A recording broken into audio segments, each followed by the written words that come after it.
Mãe, por favor, não faz cena. Foram as 6 palavras que minha filha me disse no próprio casamento, com café frio escorrendo pelo meu cabelo, resto de molho no meu colo e meio salão filmando com o celular.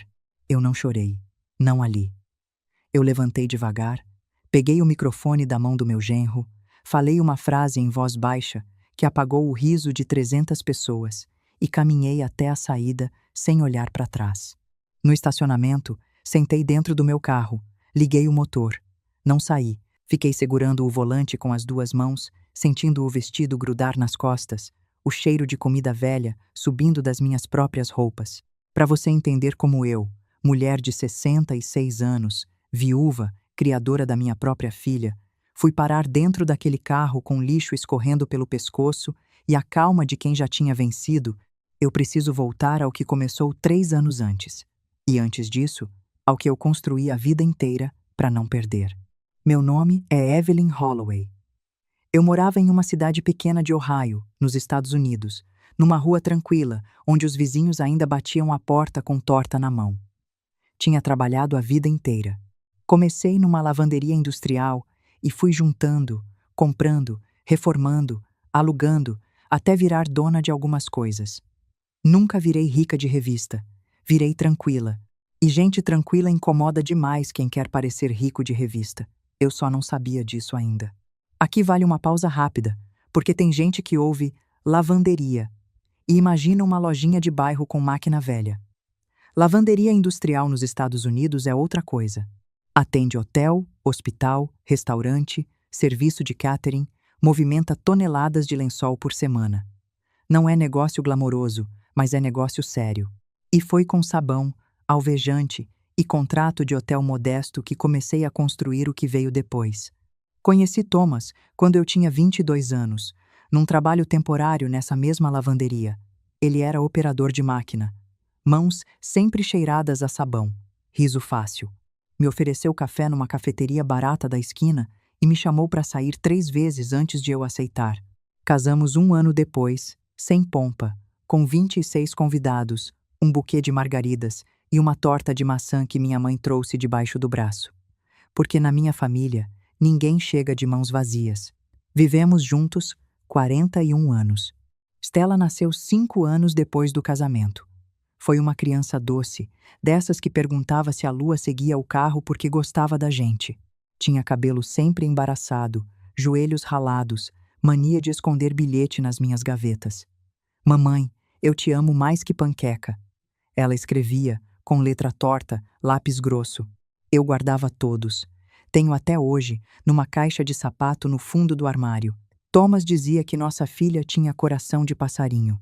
Assustava fácil, mas cantava alto quando se sentia segura. Ele era o pai que fazia voz diferente para contar história. Fingia que não via quando ela roubava pedacinho de massa crua antes do bolo ir ao forno e chorava escondido no banheiro no primeiro dia de aula dela. Eu era a mãe mais prática. Conferia boleto, arrumava lancheira, ensinava a pedir desculpa olhando nos olhos. Nós dois, do nosso jeito, amávamos aquela menina como quem cuida de uma chama em noite de vento. Quando Thomas adoeceu, Stella já passava dos 35. Mulher feita, com vida própria, mas a doença de um pai devolve qualquer filho para um lugar de criança. Era câncer no pulmão. Décadas trabalhando perto de produto químico, em ambiente mal ventilado, cobraram a conta tarde, do jeito que costumam cobrar. Sem aviso. O médico nos disse aquilo numa terça-feira, 3 da tarde. Eu lembro porque o sol entrava pela janela atrás da cabeça do doutor e eu fiquei pensando que era um dia bonito demais para ouvir aquela frase. Aqui, eu preciso te explicar uma coisa para você entender o peso disso. Nos Estados Unidos, o sistema de saúde funciona quase todo pela iniciativa privada. Mesmo quem paga seguro caro descobre, na hora do tratamento sério, que existe uma lista enorme do que o plano não cobre. Aqui no Brasil, com toda a dificuldade do sistema, o Sistema Único de Saúde atende um caso assim com medicação custeada em muitos protocolos. Lá, você descobre que tem que vender imóvel para comprar remédio. Foi o que eu fiz. Vendi 2 prédios pequenos para pagar tratamento. Stella chegava ao hospital tentando parecer forte, mas bastava ver Thomas mais magro na cama para a boca dela tremer. Eu abraçava os dois. Meu marido pedia para ela não interromper a vida por causa dele. Ela prometia. Depois saía para o corredor e chorava. Foram 17 meses duros. No dia em que ele se foi, foi de manhã, ainda cedo. Eu estava segurando a mão dele. Stella tinha saído para comprar café.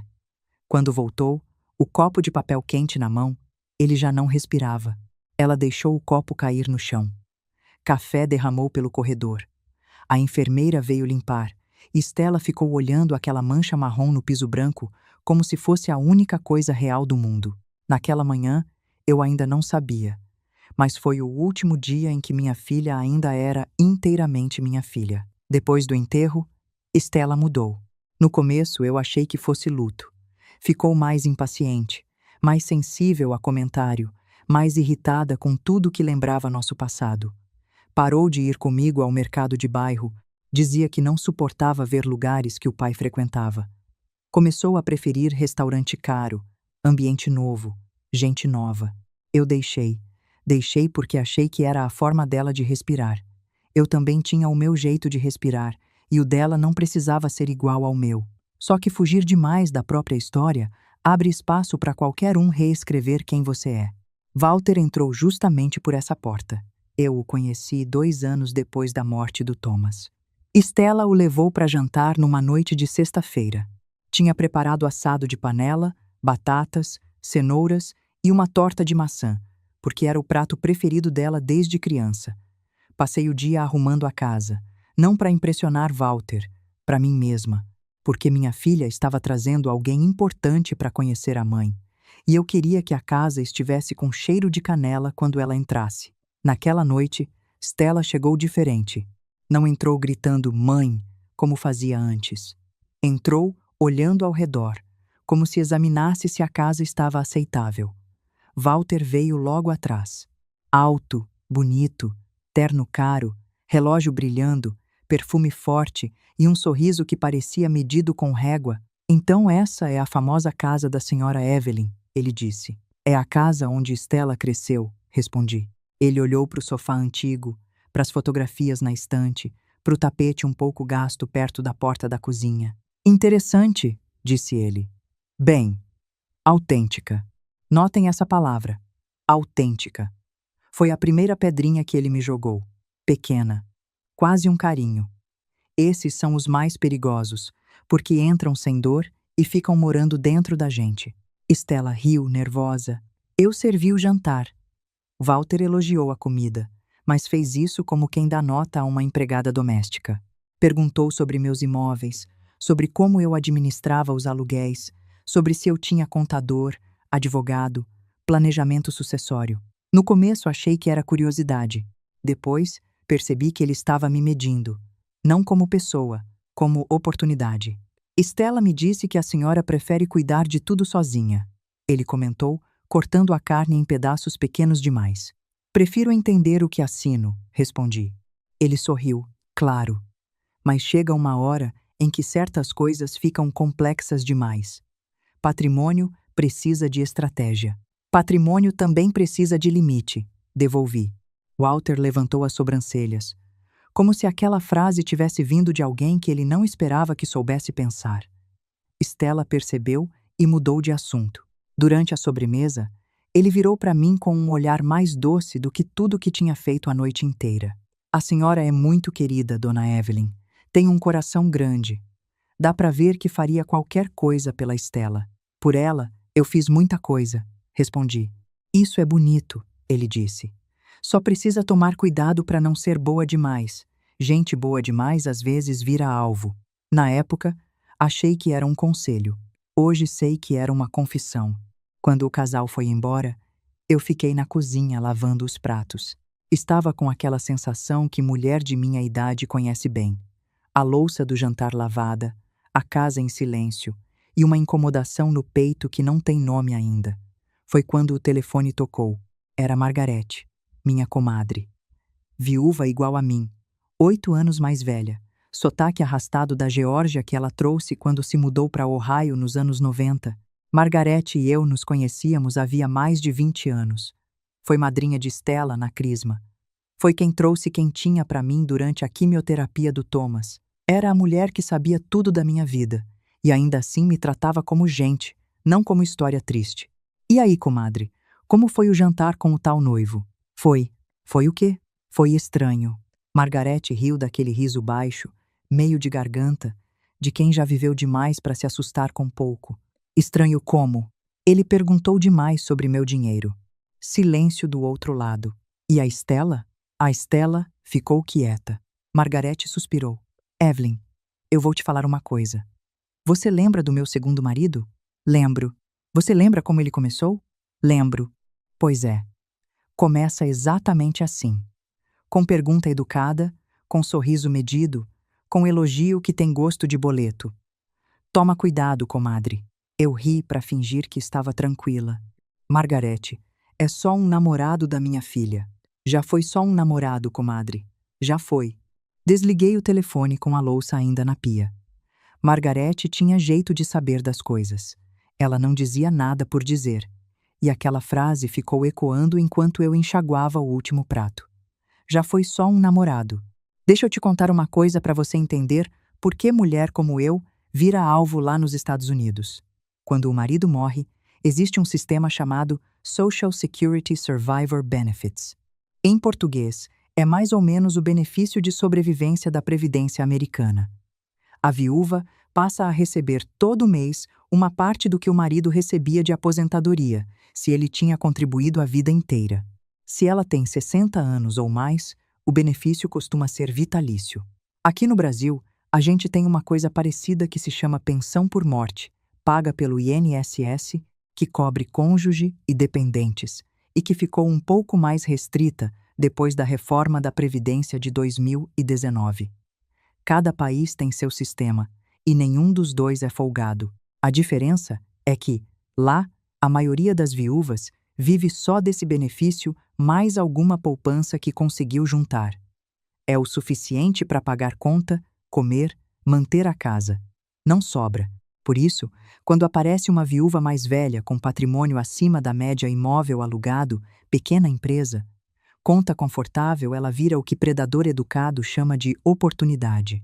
Eu não sabia, naquela noite lavando os pratos, que eu era exatamente o tipo de mulher que homens como o Walter procuram com binóculo. Naquela noite, dormi mal. E aquela foi a primeira de muitas noites em que dormiria mal, sem ainda saber por quê. Depois daquele jantar, Stella começou a mudar comigo. Não foi de uma vez. Primeiro eram comentários pequenos. Mãe, você podia trocar esse carro. Mãe, por que você não compra uma casa maior? Mãe, se você tem dinheiro, por que insiste em parecer que não tem? Eu ria.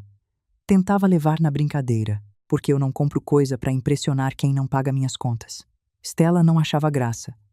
Dizia que eu era teimosa, antiquada, difícil. Antes, ela chamava minha simplicidade de jeito de mãe. Depois do Walter, passou a chamar de falta de postura. Aos poucos, comecei a receber menos ligação sem motivo. Quando o telefone tocava, quase sempre tinha um pedido do outro lado. Adiantamento para viagem, ajuda com um curso, entrada para trocar o carro, dinheiro para mobiliar o apartamento. Eu ajudava, nem sempre com dinheiro.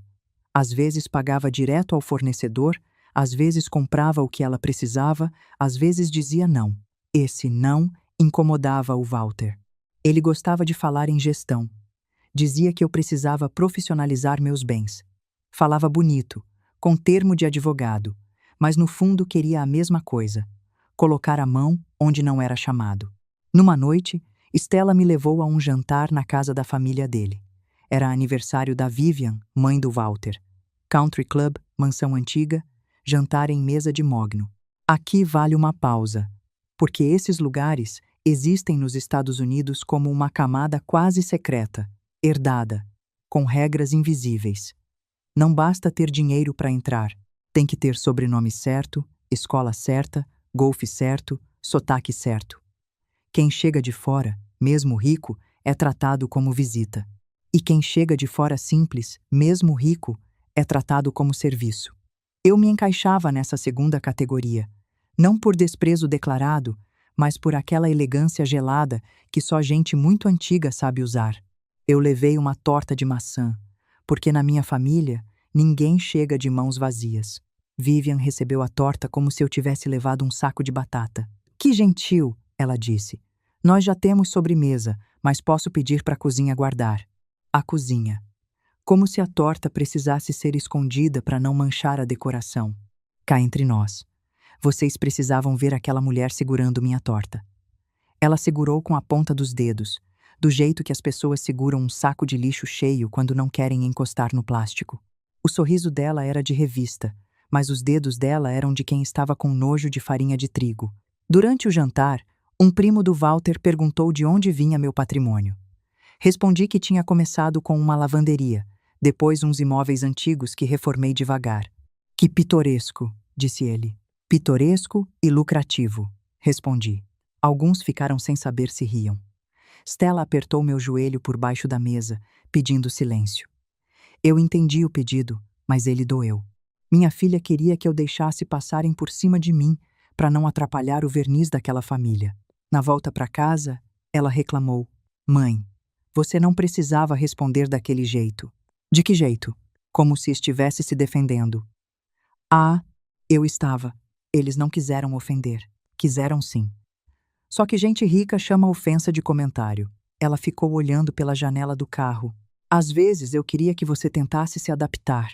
Eu tentei a vida inteira te dar raiz, Stella. Não asa feita de vergonha. Ela não respondeu. E foi mais ou menos nessa época que ele me convidou para almoçar. Os dois marcaram um restaurante elegante no centro. Eu já desconfiei.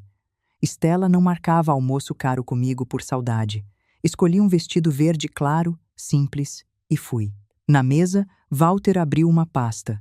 Dona Evelyn, a senhora já pensou em fazer uma procuração preventiva? Preventiva contra o quê? Contra imprevistos, ele disse. A senhora está saudável, graças a Deus, mas já tem uma certa idade. É prudente deixar alguém de confiança autorizado a tomar decisões em caso de necessidade. Alguém de confiança, repeti. Stella tocou minha mão. Mãe, seria só para facilitar. Eu sou sua filha. Se acontecer alguma coisa, não quero ficar presa em burocracia. Que tipo de decisões? Walter respondeu rápido demais. Movimentação bancária, venda de imóveis, assinatura de contratos, administração de investimentos, decisões médicas básicas. Venda de imóveis? Em caso de necessidade, ele completou. Aqui vale parar e contar, porque esse tipo de documento existe no Brasil e tem nome. Procuração ampla, geral e ilimitada, com poderes específicos. No nosso direito, isso se chamaria praticamente uma carta branca. A pessoa autorizada passa a poder vender, comprar, transferir, contratar, em nome de quem assinou. Lá nos Estados Unidos, o equivalente é a Power of Attorney, e funciona de forma parecida. Em ambos os países, é um documento que protege quando feito com pessoa certa e destrói uma vida quando assinado com pessoa errada. Quem planeja saquear viúva começa quase sempre por esse papel. Eu olhei para Stella. Ela desviou os olhos. Vocês já falaram com o meu advogado? Walter sorriu, mas a mandíbula dele endureceu. Seu advogado é muito conservador. Eu gosto de profissionais conservadores. O almoço esfriou ali. Walter pediu a conta com pressa, segurando a pasta debaixo do braço como quem segura uma derrota. Stella mexia a colher no café gelado, fingindo concentração. Eu paguei minha parte, levantei e disse: Obrigada pelo convite, e saí. Depois, no carro, Stella me ligou chorando. Disse que eu tinha constrangido o Walter, que ele só queria ajudar, que eu era desconfiada demais. E foi nesse telefonema que aconteceu uma coisa que mudou o jogo. Ela esqueceu o telefone ligado, ou talvez tenha achado que já tinha desligado. Eu falei que ia ser assim. Sua mãe é uma songamonga desconfiada. Finge que não entende para não largar o osso. Foi a primeira vez que ouvi a palavra. Mas ele falou em inglês, então deixa eu te explicar o que ele usou. Foi uma expressão americana de desprezo para mulher idosa que se faz de tonta. Tem várias variações lá, e nenhuma delas é gentil. O equivalente na nossa língua é exatamente esse, songamonga. Stella respondeu algo baixo do outro lado. Ele continuou. Relaxa. Mulher sentimental sempre cede.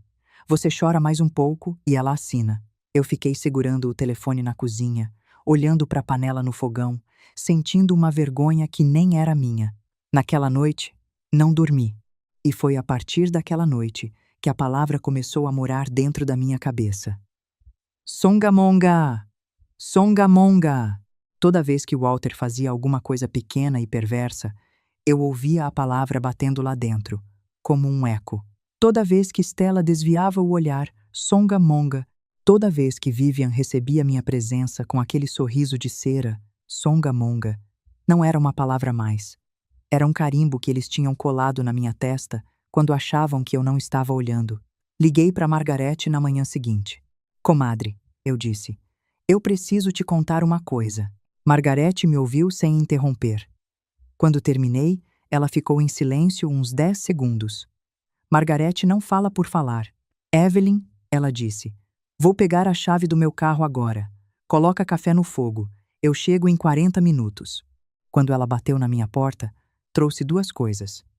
Um pão de banana feito na manhã e a postura de mulher que ia me dizer o que eu não queria ouvir. Sentamos na cozinha.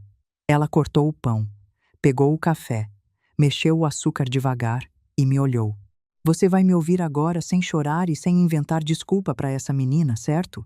Certo. Sua filha sabe. Sabe o quê? Sabe tudo. Não me venha com ela está apaixonada, ela está confusa, ela está pressionada. Eu já fui essa mulher, comadre. Eu já fui a comadre que inventou 3 desculpas por dia para o meu segundo marido. Eu perdi 2 apartamentos achando que era ele que estava errado e que eu só precisava amar mais. Foi seu Thomas, descansa em paz, que me sentou nessa mesma cozinha e disse o que eu vou te dizer agora. Margarete encostou a colher na xícara. O que doer, dói. Mas não dói de menos só porque você fecha o olho. Você quer dar mais uma chance para essa moça? Dá. Eu não vou te julgar, mas não dá uma chance vestida de cegueira. Dá com o olho bem aberto, prova guardada e advogado de confiança. Margarete. Não me interrompe, comadre. Você é mãe. Eu sei que tem isso aí no peito que pede para você acreditar. Mas mãe que acredita sem ver, paga depois com a casa, com a saúde, com a paz. Você já vendeu o imóvel por amor uma vez, para salvar seu marido. Não vende a segunda vez por ilusão, para perder para um genro de relógio caro. Eu chorei ali. Margarete deixou eu chorar. Não me abraçou logo. Esperou. Quando o choro foi diminuindo, ela puxou a cadeira para perto. Agora a gente combina o seguinte.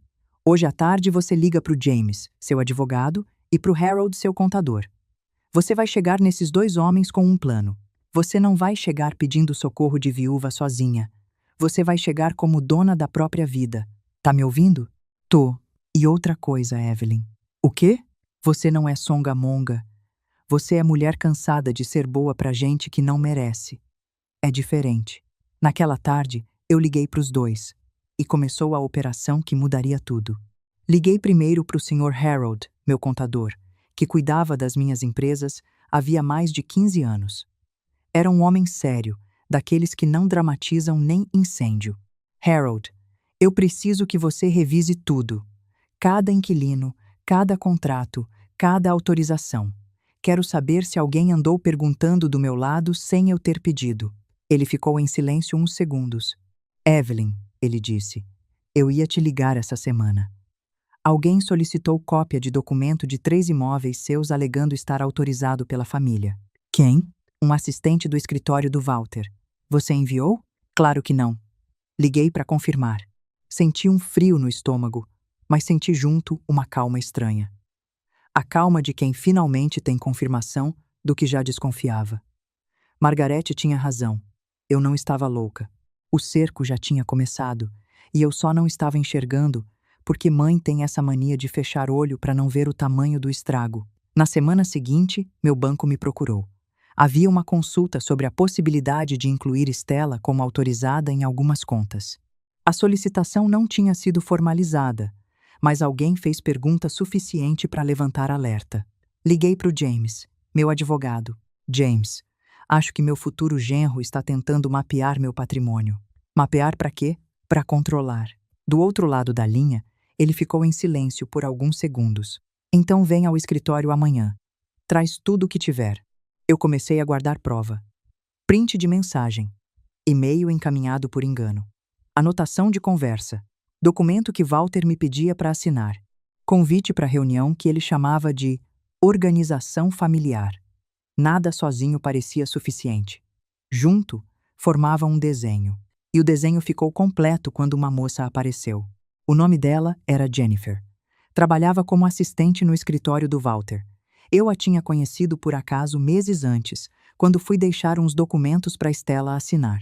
Uma moça jovem, educada, olhos atentos, voz gentil. Ela me ofereceu água, conversou comigo enquanto eu esperava e perguntou se eu gostava de planta porque tinha visto terra nas minhas mãos. Eu tinha passado a manhã no jardim. Minha avó também não conseguia ficar longe de um jardim, ela disse. Dizia que planta respeita quem cuida. Gostei dela na hora. Tem gente que entra na sala e o ar muda. Jennifer era esse tipo de gente. Um mês antes do casamento, ela me ligou de um número desconhecido. Dona Evelyn? Aqui é a Jennifer, do escritório do Dr. Walter. A senhora pode conversar? A voz dela tremia. Posso. Eu não sei se deveria estar ligando, mas eu vi algumas coisas. E acho que a senhora precisa saber. Marcamos numa cafeteria pequena, longe do escritório. Ela chegou nervosa, olhando para os lados, tirou da bolsa alguns papéis. Eu não posso entregar tudo oficialmente, ela disse, mas posso te contar o que ele me pediu para pesquisar. Interdição de idoso, contestação de testamento, procuração ampla, doação em vida com reserva de usufruto, como provar incapacidade por comportamento inadequado em evento público, e formas de questionar decisões financeiras tomadas por uma pessoa idosa sob influência de terceiros. A última frase me fez gelar. Comportamento inadequado em evento público? Jennifer assentiu. Ele perguntou, mais de uma vez, se uma pessoa poderia ser considerada instável se reagisse de forma agressiva ou confusa durante uma ocasião formal. Eu achei estranho, porque ele mencionou o casamento. Naquela hora, muitas peças se encaixaram. Walter não queria apenas me humilhar. Queria provocar uma reação. Se eu gritasse, se eu batesse nele, se eu chorasse descontrolada, se eu derrubasse mesa, ele usaria aquilo como parte de uma narrativa. Evelyn está ficando emocionalmente instável. Evelyn não consegue se controlar. Evelyn precisa que a filha administre seus bens. A Songamonga teria que parecer louca diante de testemunha. Aqui vale parar e contar uma coisa importante. Nos Estados Unidos, existe um instituto jurídico chamado guardianship, que no nosso sistema seria parecido com a interdição civil. Quando alguém é declarado incapaz por um juiz, perde o controle sobre os próprios bens, contas, decisões médicas e até onde vai morar. A lei foi criada para proteger pessoa idosa fragilizada, mas vira arma terrível quando a família é interessada. Em termos brasileiros, isso seria mais ou menos a interdição plena, com curador nomeado. Não é processo simples nem rápido, em lugar nenhum exige laudo médico, audiência, avaliação. Mas Walter sabia disso. Ele não queria atalho. Ele queria montar um dossiê. Testemunhas alinhadas, vídeos do casamento mostrando reação descontrolada, avaliação enviesada de algum médico amigo e depois pedido formal na vara competente. Calma, paciência, peça por peça. O perigo dele não era a pressa, era a paciência. E foi exatamente nessa porta que Walter estava batendo. Jennifer continuou. Tem mensagem também. Eu vi algumas quando ele me pediu para imprimir conversas. Eu não li tudo, mas vi o suficiente. Ele e a Stella falavam sobre a senhora. Minha garganta fechou. Falavam como? Jennifer olhou para a própria xícara. Não conseguia me olhar agora. Ele chamava a senhora de Songamonga. E ela? Ela não parecia gostar no começo, mas depois começou a usar também. Eu fechei os olhos. Songamonga, Songamonga. Agora vinha em coro. Agora era duo. Agora era marido e filha cantando junto. Não sei explicar o que uma mãe sente quando descobre que a filha participa da piada. Não é só tristeza. É como se alguém entrasse na sua memória e sujasse até as lembranças boas. A panqueca, o cartão de Dia das Mães, o bilhete dentro da gaveta. Tudo de repente parece menor, contaminado, como se uma sombra tivesse passado por cima. Obrigada por me contar, eu disse. Jennifer segurou minha mão. Eu sinto muito. Minha avó passou por algo parecido com um tio meu. Eu deveria ter percebido antes. Você percebeu a tempo. Naquele mesmo dia, fui ao escritório do James. Coloquei tudo na mesa. Ele ouviu sem interromper. No fim, tirou os óculos e falou: Evelyn, isso aqui não é só ganância. É preparação. Eu sei. Precisamos fechar todas as portas. Então fecha. E começou a operação que nenhum dos dois sabia que seria tão completa. James me explicou em detalhe o que eu já tinha entendido. Quando alguém tenta provar incapacidade, raramente precisa mostrar que a pessoa é incapaz o tempo inteiro.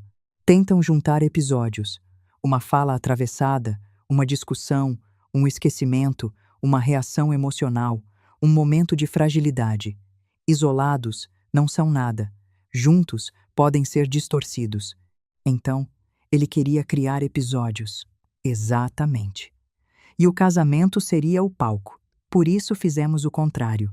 Antes da cerimônia, James providenciou uma avaliação médica simples, documentando minha lucidez, minha autonomia e minha capacidade de decisão.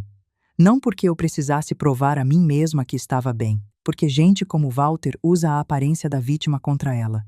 Uma viúva, idosa, com vestido simples, num salão luxuoso, num momento emocional, para um juiz desavisado, é o cenário ideal para plantar a tese.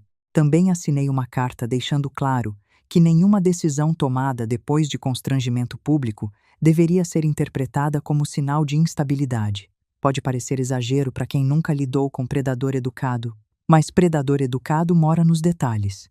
Harold revisou cada empresa. Descobrimos que Walter já tinha tentado se aproximar de um dos meus inquilinos comerciais, perguntando sobre valores, reajustes e contratos. O inquilino achou estranho e me avisou. Outro corretor, conhecido do Walter por meio de um amigo, tinha sondado a possibilidade de vender 2 imóveis meus em pacote caso a família decidisse liquidar patrimônio. Família, no caso, era ele.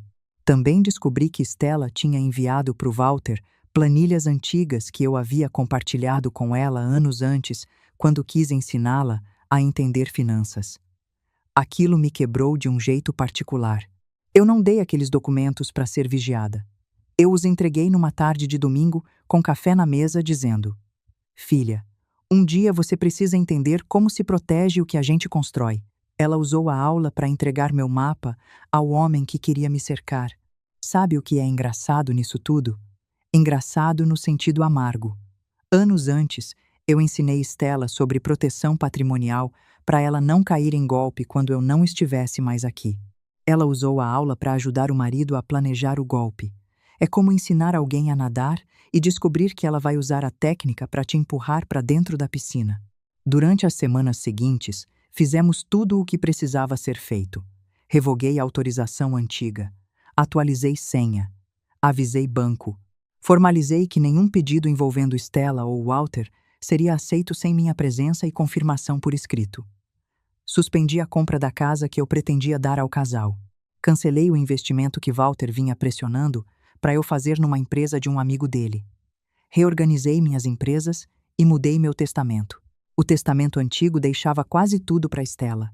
Mesmo com mágoa, eu ainda planejava garantir o futuro dela. Mãe é um bicho estranho. A gente pode estar ferida e ainda pensa em proteger quem segurou a faca. Mas quando vi todas as provas, percebi que deixar tudo para Stella seria premiar minha própria destruição. Seria entregar minha vida inteira nas mãos de quem já não me via como mãe. No Novo Testamento, Stella receberia uma quantia simbólica, o suficiente para ficar claro que eu não a esqueci. O restante iria para uma fundação de proteção a idoso vítima de abuso financeiro e para uma instituição de combate ao câncer em memória do Thomas. James leu o documento em voz alta.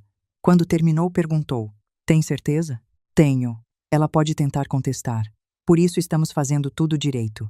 Ela vai sofrer. Eu também sofri. Ele assentiu. Então, assina aqui. Assinei. Aquela assinatura foi a primeira que dei por mim em muitos anos. Tudo ficou pronto 2 semanas antes do casamento. Pasta organizada, cópia com James, cópia com Harold, cópia num cofre.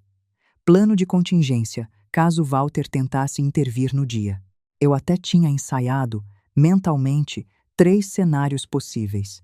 Ele me ignorar, ele tentar me humilhar com palavra educada, ele fazer algo escandaloso. Eu tinha resposta calibrada para cada um. Mas o ensaio de verdade aconteceu na véspera do casamento. Margarete veio passar a noite comigo. Foi ela quem insistiu. Chegou com uma sacola, um vinho tinto barato que ela jurava ser o melhor de Ohio, e aquela postura de quem ia me segurar até o sol nascer. Comemos uma sopa quente, conversamos pouco. Ela percebeu que eu estava quieta de um jeito diferente. Não era tristeza, era concentração. Depois do jantar, sentei na mesa da cozinha com a pasta. Abri cada documento, conferi cada cópia. Margarete sentou na minha frente, com a xícara de chá, e foi me passando o que eu pedia.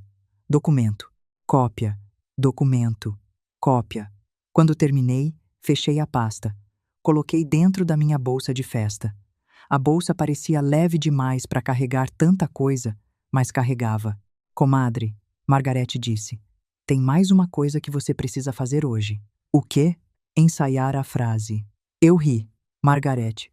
Eu nem sei ainda como ele vai me atacar. Como é que eu ensaio? Não importa como. Importa que você sabe que vai responder e que a resposta vai ser uma só. Curta, que cabe na boca antes do choro chegar. Ela tinha razão. Margarete se levantou e foi até o espelho da cozinha. Encostou na parede, de braço cruzado, com aquele sotaque arrastado da Geórgia. Vai lá, olha para você. Eu fui. Encostei na pia. Olhei meu próprio rosto no espelho redondo que minha mãe tinha pendurado ali décadas atrás. 66 anos. Cabelo branco em cima, pintado embaixo, olho cansado. Boca firme. Fala. O quê? Qualquer coisa que você diria para um homem que tentou te transformar em piada por 3 anos. Engoli em seco. Minha assinatura acabou. Margarete arregalou os olhos. Depois deu um sorriso lento. Comadre, repete. Minha assinatura acabou. De novo. Minha assinatura acabou. Mais alto. Minha assinatura acabou. Agora completa. Eu olhei para ela pelo espelho. Songamonga não, só paciente. Margarete deu uma risada baixa e bateu a mão na bancada. Pronto. Agora cala a boca, vai dormir, e amanhã faz exatamente o que você acabou de fazer aqui. Sem improviso, sem grito, sem chorar. Só essas 2 frases. E sai do salão pisando firme. Dormi melhor do que esperava. Acordei cedo no dia do casamento. Fiquei sentada na beira da cama por alguns minutos, olhando o vestido pendurado na porta do armário. Verde claro, simples, mangas delicadas. Estela tinha sugerido outro, mais caro, cheio de brilho, que me deixava fantasiada de alguém que eu não era. Escolhi o meu. Antes de sair, passei pelo quarto de hóspedes, que durante anos foi o quarto da Estela. Eu mantinha quase igual, embora ela dissesse que aquilo era coisa de mãe que não aceita o tempo. Na estante ainda havia uns livros antigos, uma caixinha de música quebrada e um ursinho sem um olho. Peguei o ursinho na mão e quase ri. Thomas tinha prometido costurar aquele olho durante 5 anos. Nunca costurou. Stella dizia que gostava dele assim, porque todo mundo podia perder um pedaço e continuar sendo amado. Sentei na cama por alguns minutos. Minha filha, falei para o quarto vazio, hoje eu vou saber se você ainda me enxerga. Não houve resposta, claro. Só a luz da manhã entrando pela cortina e o peso de uma vida inteira sobre meus ombros. No caminho para o country club, parei numa floricultura e comprei um pequeno arranjo de lírio branco. Não era para festa, era para o Thomas. O cemitério ficava alguns minutos fora da rota, mas eu precisava passar lá. Cemitérios nos Estados Unidos são diferentes dos nossos. Não tem muro alto, nem cruz apertada, nem o ar barroco que a gente tem em muitos lugares do Brasil. Lá são grandes campos abertos, gramado verde aparado, placa baixa no chão, árvore antiga. Quase parecem parque, e em alguns lugares as pessoas até fazem piquenique no Memorial Day. Para quem é daqui, parece estranho, mas é uma forma deles de tornar a morte menos pesada. No Brasil, a gente faz do nosso jeito, com flor, vela, missa e a sensação familiar de que o morto continua junto. Na vela acesa do Dia dos Finados, coloquei as flores diante da lápide e fiquei em silêncio. O nome dele em letras de bronze, gastas pela chuva, ainda brilhavam um pouco no canto. Ela vai casar hoje, eu disse. Eu queria que você estivesse aqui para me dizer se estou fazendo certo. O vento mexeu as árvores. Eu imaginei Thomas rindo daquele jeito baixo, meio rouco, e dizendo que certo nem sempre parece certo quando o coração está sangrando. Eu vou dar a ela uma última chance, sussurrei. Não para ganhar dinheiro, não para merecer herança. Uma chance de ser filha. Saí do cemitério com os olhos secos. Havia choro demais guardado, mas eu não queria gastá-lo antes da hora. Cheguei cedo ao Country Club. O lugar era bonito, não posso negar. Gramado impecável, coluna branca, arranjo de flor, mesa com toalha perfeita, garçom alinhado. Country Club, para quem nunca esteve em um, é uma coisa bem americana. Funciona como um clube privado, com associados que pagam mensalidade alta e oferece golfe, tênis, piscina, restaurante, salão de festa, e essa atmosfera meio inglesa, de gente antiga com dinheiro antigo, tem clube com lista de espera de 10 anos para entrar. A família dele era associada havia 3 gerações. Para eles, casar lá não era escolha, era endereço. Stella estava no camarim das noivas, cercada de madrinhas. Quando me viu, o sorriso dela falhou por meio segundo. Mãe, você veio com esse vestido? Bom dia para você também, minha filha. Ela respirou fundo. Não começa. Eu só achei que você usaria algo mais formal. Está limpo, está bonito e está pago. Uma madrinha riu. Stella lançou para ela um olhar duro. Mãe, por favor. Hoje é um dia importante. Eu sei. É por isso que estou aqui. Ela se aproximou e baixou a voz. Eu preciso que você colabore. Os sócios do Walter estão aqui. A família dele está nervosa. Por favor, tenta não falar demais com as pessoas. Falar demais? Você sabe. Contar história antiga, fazer comentários simples, chamar garçom pelo nome como se fosse parente, esse tipo de coisa. Songamonga. A palavra bateu de novo. Não saía de mim. Tratar alguém bem agora é vergonha? Não foi isso que eu disse. Foi quase. Ela fechou os olhos. Mãe, eu não tenho energia para isso hoje. Então não gaste comigo. Saí do camarim antes que ela respondesse. A cerimônia foi bonita. Reconheço. Os arranjos de flor brancos formavam um caminho no gramado, um arco coberto de rosa pequena no fim, e a luz da tarde batia exatamente no ângulo certo, como se até o sol tivesse sido contratado. Stella entrou pelo corredor de braço dado com um tio do Walter, porque ela e o noivo acharam que ficaria mais harmônico nas fotos. Eu, a mãe, sentei na segunda fileira, não na primeira. A primeira estava reservada para os pais dele e parentes importantes. Quando vi minha filha caminhando de braço dado com um homem quase estranho, senti uma dor silenciosa atravessar meu peito. Lembrei do Thomas. Ele teria segurado minha mão. Teria sussurrado alguma piada no meu ouvido para me fazer rir. Teria olhado para Stella com orgulho, mas também teria percebido o que estava errado. Thomas não era rico quando casou comigo. Morreu sem aprender a ostentar. Mas tinha uma coisa que Walter nunca teria: decência. Durante os votos, Stella chorou. Walter também fingiu emoção. As pessoas suspiraram. Eu permaneci quieta, com o lírio branco que tinha sobrado do cemitério ainda guardado dentro da bolsa, como amuleto. Na recepção, descobri que minha mesa ficava no canto do salão, perto de uma coluna. Não estava com a família principal. Estava com um parente distante e 2 casais que eu nunca tinha visto. O cartão dizia Mesa 12. Achei quase engraçado. A mulher que pagara boa parte das flores, da música e do buffet estava sentada como convidada de favor. Songamonga, eles tinham combinado lá nas mensagens. Songamonga sentada na mesa 12, exatamente o lugar de quem não combina com a fotografia oficial.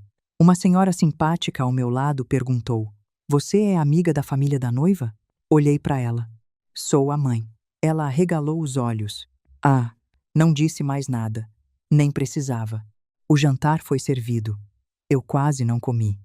Observava Stella dançar, rir, posar para foto. Ela parecia feliz, mas havia uma tensão nos ombros dela. De vez em quando, Walter se inclinava e falava algo no ouvido dela. Ela olhava para mim. Depois, desviava. Notem essa coreografia. Quando uma pessoa não consegue te olhar nos olhos no próprio casamento, ela já tomou uma decisão sobre você, e essa decisão não é boa. Quando chegou a hora dos discursos, os pais do Walter falaram primeiro. Vivian fez um discurso elegante sobre tradição, família e continuidade. Agradeceu aos convidados que vieram de longe, aos amigos de longa data e aos novos laços que agora se formavam. Não mencionou meu nome. O pai do Walter falou sobre honra, legado e responsabilidade. Também não mencionou meu nome. Então Walter pegou o microfone. Ele estava no elemento dele. Alto, bonito, seguro, cercado de admiração. Agradeceu aos pais, aos padrinhos, aos colegas de trabalho, aos clientes importantes, à equipe do Country Club. Agradeceu a Stella por torná-lo um homem melhor, o que quase me fez rir alto. Reparem na sequência. Cliente importante antes da própria família. Esse é o tipo de homem que ele era. Para ele, plateia importava mais do que sangue. Então, ele virou o rosto na minha direção. Hoje também temos aqui uma pessoa muito especial. A mãe da Stella, Dona Evelyn. Algumas cabeças se viraram. Senti meu corpo endurecer. Eu sei que muita gente não a conhece bem. Ele continuou. Dona Evelyn é uma figura única. Uma mulher de coração grande, de hábitos simples e de uma inocência que chega a ser comovente. Alguns riram. Stella olhou para a taça. Walter continuou. Ela sempre foi muito generosa com a Stella. Às vezes até generosa demais, porque certas pessoas precisam de orientação para saber onde colocar a própria generosidade. Meu coração batia lento. Era estranho. Eu esperava palpitação, suor frio, mãos trêmulas. Mas o corpo todo tinha entrado num estado de calma quase animal, dessas que bicho do mato tem quando sente o predador. Tudo desacelera, tudo fica em foco. Cada respiração vira uma escolha. Eu lembrei do espelho da noite anterior. Lembrei da Margarete. Lembrei das duas frases. Eu costumo dizer, brincando, claro, que minha sogra é a prova de que dinheiro e sofisticação nem sempre nascem juntos. Mais risada. Ele caminhou até uma mesa lateral. Lá estava a jarra. Eu a vi antes de entender.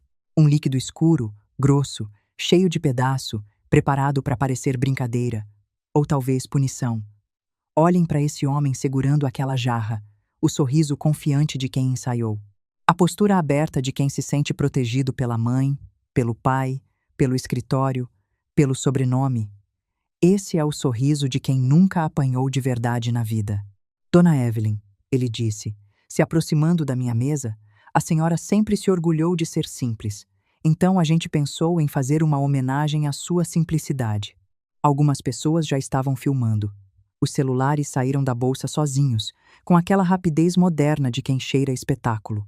Uma mulher de vestido vermelho subiu até em cima da cadeira, descalçando o sapato para filmar melhor. Walter parou diante de mim. Porque convenhamos, a senhora tem dinheiro, mas continua sendo uma songamonga. O salão explodiu em risos. A palavra atravessou meu peito. Não por vir dele, por Stella não se mexer. Walter ergueu a jarra, com todo o carinho da família, e derramou tudo sobre minha cabeça. O frio veio primeiro. O líquido bateu na testa, depois na ponta do cabelo, escorrendo até a nuca, depois nas costas, deslizando para dentro do vestido, pelos ombros, pelo meio dos seios, até parar no cinto. O cheiro me bateu antes que eu organizasse o pensamento. Café velho, vinho azedo, molho de carne com gordura coagulada, refrigerante, alguma coisa cítrica, talvez resto de salada com azeite passado do ponto. Para você entender o detalhe, aquilo não foi improviso. Walter tinha pedido para reservar resto. Alguém preparou aquela jarra. James descobriu meses depois, conversando com um ex-funcionário do Country Club que tinha sido demitido por outro motivo, que a jarra fora autorizada como brincadeira dos noivos pela própria Vivian, mãe do Walter. Foi ela que liberou a equipe da cozinha para montar. Foi ela que disse que era uma tradição de família. Deixem rolar. Cabe humor aqui? Cabe sim. Walter precisou da própria mãe para conseguir jogar lixo na cabeça de uma viúva de 66 anos. Isso não é coragem. Isso é projeto de família. Alguém gritou de tanto rir. Uma mulher disse: "Meu Deus, que coragem!" Um homem bateu palma. Outro homem, mais ao fundo, tossiu para disfarçar o riso. A risada foi se espalhando como vinho derramado, pegando uma mesa, depois outra, depois outra. Eu fiquei sentada. Olhei para Estela. Ela estava de pé agora, mas não veio até mim. Os olhos dela estavam arregalados, mas não de indignação. Era pânico social. Como se ela estivesse pensando apenas nas fotos, nos convidados, no que a família dele diria. Mãe, ela falou, por favor, não faz cena. Foi ali que eu parei de esperar. Levantei. O salão diminuiu ao meu redor. As risadas ficaram distantes, abafadas, como se eu tivesse mergulhado numa piscina e ouvisse o mundo por baixo da água. Eu via apenas o caminho até o microfone. Walter ainda sorria, mas o olhar dele começou a ficar inquieto. Talvez esperasse grito. Talvez esperasse choro. Talvez esperasse que eu confirmasse o papel que ele tinha escrito para mim. Velha, humilhada, emocional, descontrolada, incapaz. Peguei o microfone da mão dele. Foco aqui. Esse é o momento-chave. Minha assinatura acabou. Não precisei gritar. O microfone fez o trabalho. Walter ficou branco. Não foi um branco gradual.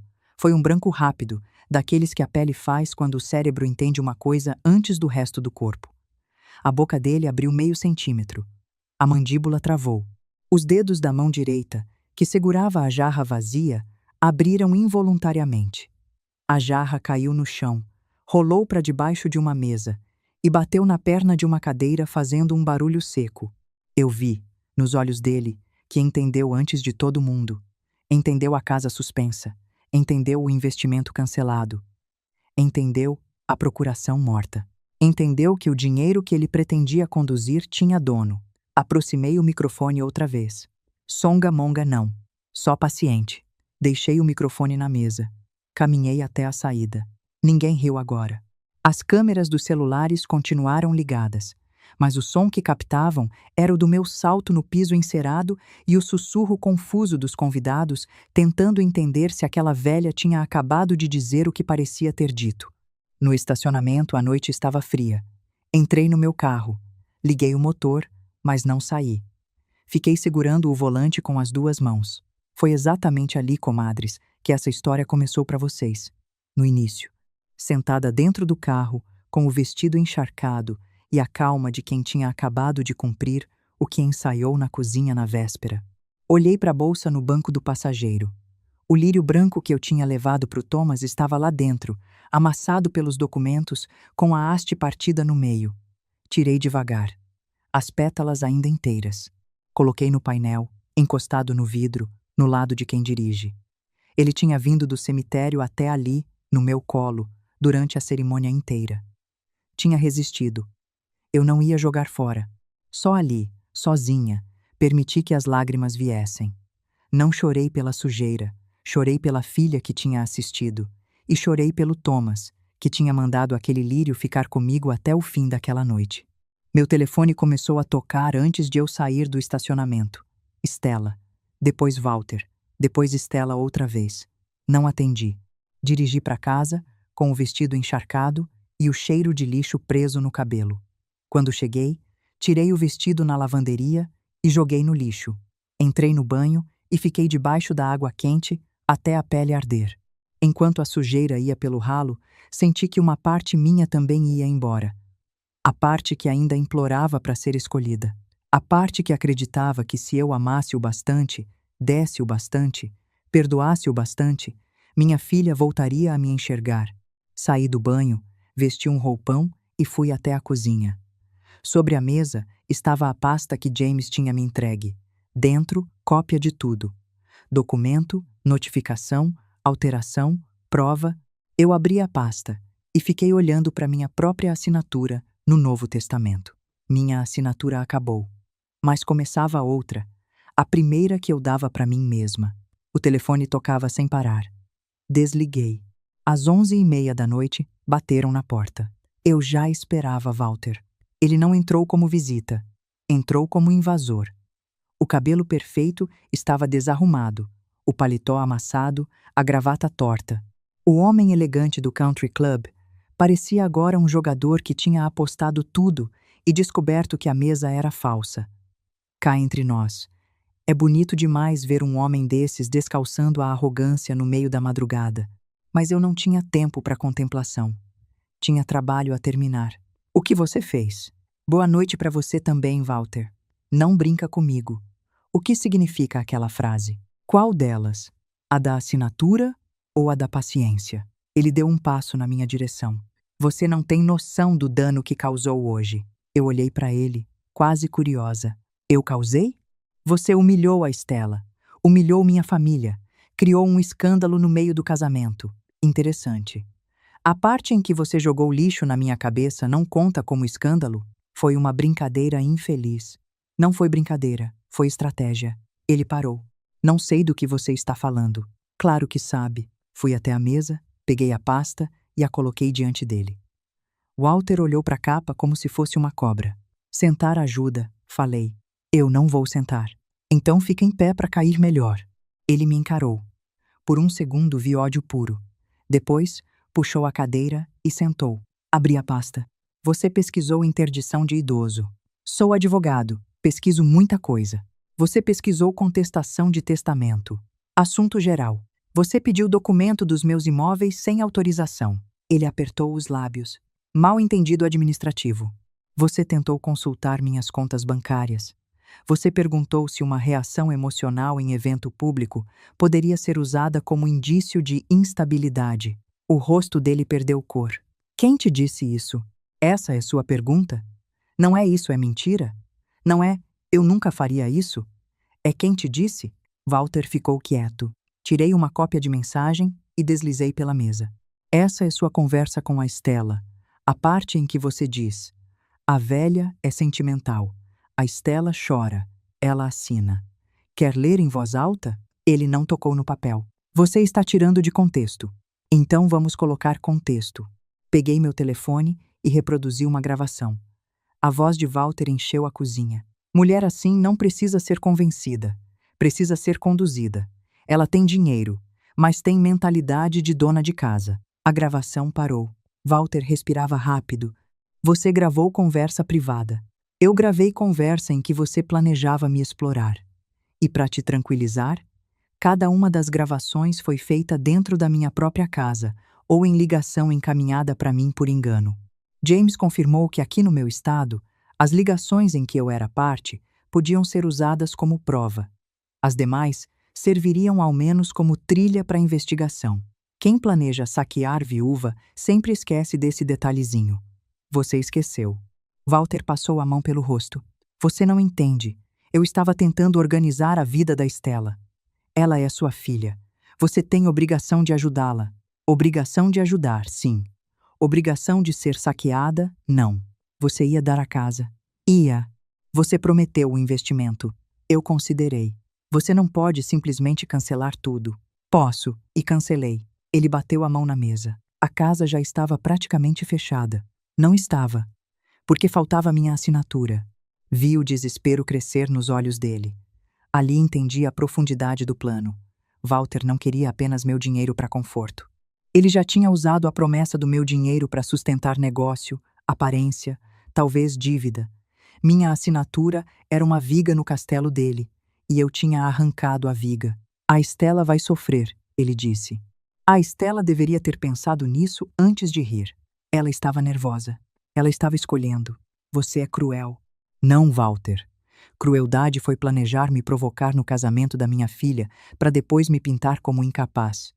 Crueldade foi transformar minha simplicidade em piada. Crueldade foi ensinar minha filha a ter vergonha da mãe. Ele se levantou. Você não vai vencer. A Estela é sua única filha. Um juiz vai ver isso. Um juiz também vai ver seus e-mails, suas pesquisas, suas mensagens. Vai ver que alterei meu testamento com advogado, laudo médico de plena capacidade e testemunhas independentes. Vai ver que antes do casamento, eu já tinha documentado tudo. Ele me encarou com medo verdadeiro. Laudo médico? Sim. Walter, eu não sou a songamonga que você ensaiou na sua cabeça. Pela primeira vez, ele não teve resposta. Apontei para a porta. Agora saia da minha casa. Isso não acabou. Acabou no momento em que a Estela disse para eu não fazer cena. Ele abriu a boca, fechou, Pegou a pasta que não era dele por instinto. Eu segurei firme. Cópia, falei. Você fica sem nenhuma. Ele saiu batendo a porta. Fiquei sozinha na cozinha por meia hora. E então, às 2h17 da manhã, exatamente, bateram na porta de novo. Eu olhei pelo olho mágico antes. Era Margarete. Ela entrou sem dizer oi. Pôs a bolsa na mesa, foi direto ao fogão, pôs água para ferver e só depois me olhou. Comadre, senta. Eu sentei. Conta tudo. Tudo. Sem economizar palavra. Sem suavizar a parte ruim. Eu quero ouvir cada coisa que ele disse e cada coisa que você respondeu. Eu contei. Falei da mesa 12. Falei do discurso. Falei da jarra. Falei do microfone. Falei do não faz cena. Falei do confronto na cozinha que tinha acabado de terminar. Margarete ouviu sem interromper, mexendo o açúcar no café com aquela colher de cabo torto que ela trazia de casa, porque dizia que minha colher era curta demais. Quando terminei, ela olhou para mim. Você quer saber o que eu penso? Quero. Pelos próximos 7 dias, você vai querer ligar para Estela. Vai querer pegar o telefone, mandar uma mensagem, ir até a casa dela, perguntar se ela está bem. Vai pensar que é mãe que deve dar o primeiro passo. Vai sonhar com ela ainda criança, vai abrir a caixa daqueles bilhetes de panqueca, vai chorar olhando aquele ursinho sem olho. Eu já estava chorando. E você não vai fazer nada disso, Evelyn. Margarete. Ponto. Não me interrompe. Você vai ficar parada. Você vai deixar ela sentir o tamanho do que escolheu sem você correr para enxugar. Mãe que enxuga rápido demais, ensina filho que a sujeira não dói. Sua filha precisa sentir. E se ela não voltar? Margarete suspirou. Pegou minha mão. Comadre, se ela não voltar, é porque ela nunca foi voltar. Aí a sua dor de hoje é só a antecipação da dor que viria de qualquer jeito. Melhor sentir agora, com a casa cheia de prova de que você é dona de você, do que daqui a 15 anos, no leito de hospital, descobrindo que ela usou seu coração para encher o cofre dela. Ficamos em silêncio por um tempo. Margarete dormiu na sala naquela noite, no sofá antigo. Antes de apagar a luz, ela disse: E outra coisa, aquelas 2 frases que você falou no microfone, eu já contei para 3 comadres minhas. Daqui a 1 semana, metade de Ohio vai estar repetindo isso na fila do mercado. Eu ri pela primeira vez em 24 horas. Estela apareceu 3 dias depois. Eu a vi pela janela antes que ela batesse. Estava sem maquiagem, cabelo preso de qualquer jeito, usando um moletom antigo da faculdade. Por um segundo, meu coração traiu minha razão. Vi minha menina. Vi a adolescente que chorou no meu colo quando o pai morreu. Vi a criança que fazia cartão de Dia das Mães com glitter e cola. Abri a porta. Mãe, ela disse. Entra. Ela entrou devagar, olhando a casa como se a visse pela primeira vez. Talvez porque agora soubesse que aquela simplicidade não era falta de opção. Era escolha. Sentou no sofá. O Walter me contou tudo. Sobre os documentos, sobre o testamento, sobre o plano dele. E as lágrimas vieram aos olhos dela. Mãe, eu sei que estou errada. Eu não me levantei para abraçá-la. Foi uma das coisas mais difíceis que já fiz. Tinha um músculo dentro de mim, formado em 40 anos de maternidade, que pedia para eu correr até ela. Mas eu tinha aprendido que esse músculo, quando obedecido em hora errada, paga a conta da própria humilhação. Eu olhei para a mesa da cozinha, lembrei da Margarete me segurando e fiquei parada. Eu me perdi, ela disse. Eu sei que me perdi. O Walter foi colocando coisa na minha cabeça. Ele dizia que você era simples demais, que as pessoas riam de mim por causa da minha origem. E você acreditou. No começo, não. Eu te defendia. Até quando? Ela olhou para as mãos. Até começar a sentir vergonha também. A honestidade dela me feriu mais do que mentira teria ferido. Vergonha de quê, Estela? Da casa, do carro, das suas roupas. Do seu jeito de tratar todo mundo como se fosse vizinho. Você chegava nos lugares chiques e perguntava o nome do garçom. Você dizia que não precisava comprar bolsa cara porque bolsa não carrega caráter. As pessoas riam, mãe. E você preferiu rir com elas. Ela cobriu o rosto. Eu queria pertencer. À custa de quê? Eu não percebi que estava ficando tão cruel. Percebeu, sim. Só achou que eu nunca iria embora. Ela levantou o rosto, os olhos vermelhos. Você também mentiu para mim, sobre o tamanho do seu patrimônio. Se você soubesse, teria me amado melhor, ou teria me vestido melhor, me colocado numa casa maior, me usado como troféu quando fosse conveniente? Isso é injusto. Não, Stella. Injusto foi você achar que minha simplicidade era defeito. Ela andou pela sala, como se procurasse uma saída. E agora? Você vai me punir para sempre? Não estou te punindo. Claro que está. Tirou a casa, cancelou o investimento, mudou o testamento. Eu tirei meu pescoço da corda. Eu sou sua filha. Eu sei. Essa foi a parte que mais doeu. Ela parou diante de mim. Você vai mesmo deixar quase tudo para estranhos? Vou deixar para pessoas que talvez precisem de proteção contra filhos, genros, netos e cuidadores que confundem amor com acesso bancário. A frase a atingiu. Ela sentou de novo. O Walter vai me deixar. Provavelmente. Ele só casou comigo por causa de você. Provavelmente. Você fala como se isso não doesse. Dói. Mas não muda o que aconteceu. Ela me olhou com uma expressão quase infantil. O que eu vou fazer? Eu quis responder como mãe. Quis dizer que ela podia voltar, que eu resolveria, que eu pagaria advogado, que eu cobriria prejuízo. Mas uma lembrança veio.